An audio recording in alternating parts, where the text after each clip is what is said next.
জান্নাতীদের আলামত, আলামাতুল জান্নাতি সালাসা, জান্নাতীদের আলামত হলো তিনটা।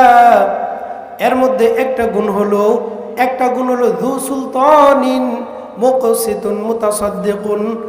জান্নাতীদের মধ্যে এক নম্বর গুণ হলো এমন শাসক, যু সুলতানিন এমন শাসক যে মুকসিতুন যে সঠিক, মুতাসাদ্দিকুন সত্য বলনেওয়ালা, সত্য কথা বলে, ও মুওয়াফফাকুন এবং ভালো কাজের তৌফিক দাতা।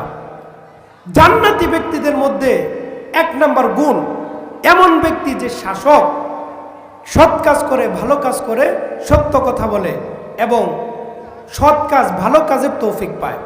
দুই নম্বর গুণ হলো আফিফুন মুআফফাফুন, এমন লোক যে ব্যক্তি আত্মীয় স্বজনদের প্রতি, মুসলমানদের প্রতি কোমল হৃদয়, যে ব্যক্তির মনটা কোমল, হৃদয়টা কোমল মুসলমানদের জন্য, যে ব্যক্তির মনটা কোমল আত্মীয় স্বজনের জন্য, আত্মীয়দের সাথে নম্র ব্যবহার করে, কোমল হৃদয়ের অধিকারী, সেই লোকটা, এই গুণটা হলো জান্নাতের গুণ।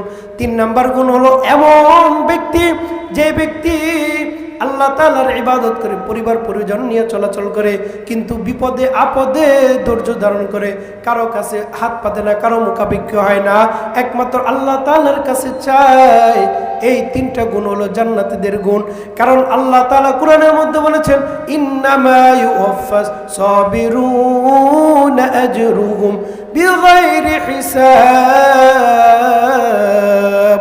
কোন একটা আমল, নামাজের জন্য আল্লাহ তাআলা বলেন নাই বিগাইরি হিসাব, রোজার জন্য আল্লাহ তাআলা বলেন নাই বিগাইরি হিসাব, শুধুমাত্র সবের ধৈর্য ধারণকারীদের জন্য আল্লাহ তাআলা বলেছেন ইন্নামা ইউওয়াফাস সাবিরুনা বিগাইরি হিসাব। যারা ধৈর্য ধারণ করবে তাদের জন্য আছে অগণিত হিসাব, অগণিত সওয়াব। এরপরে হলো জাহান্নামীদের গুণ। জাহান্নামীদের বৈশিষ্ট্য হলো 6টা বৈশিষ্ট্য। 1 নম্বর বৈশিষ্ট্য, জাহান্নামীদের 1 নম্বর বৈশিষ্ট্য হলো অল্প কথার মাধ্যমে যে কোনো লোভের বশবর্তী হয়ে খেয়ানত করা। মানুষের অল্প কথা, যে কোনো একটা লোভের বশবর্তী হয়ে মানুষের সাথে খেয়ানত করবে, এরকম একটা গুণ। তারপরে হলো জাহান্নামীদের আরেকটা গুণ হলো মিথ্যা কথা বলা। জাহান্নামীদের আরেকটা গুণ হলো মিথ্যা কথা বলা।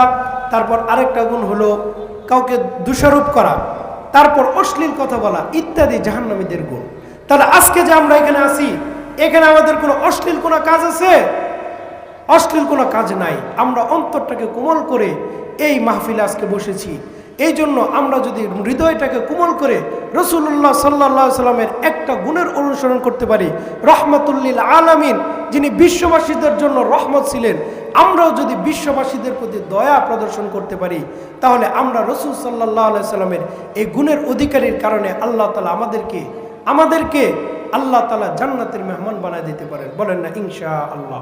আল্লাহ তাআলা আমাদের সবাইকে জান্নাতি মেহমান হিসেবে কবুল করুন। সকলে বলে আমিন। আখিরি দাওয়ানা আনিল হামদুলিল্লাহি রাব্বিল আলামিন। আসসালামু আলাইকুম ওয়া রাহমাতুল্লাহি।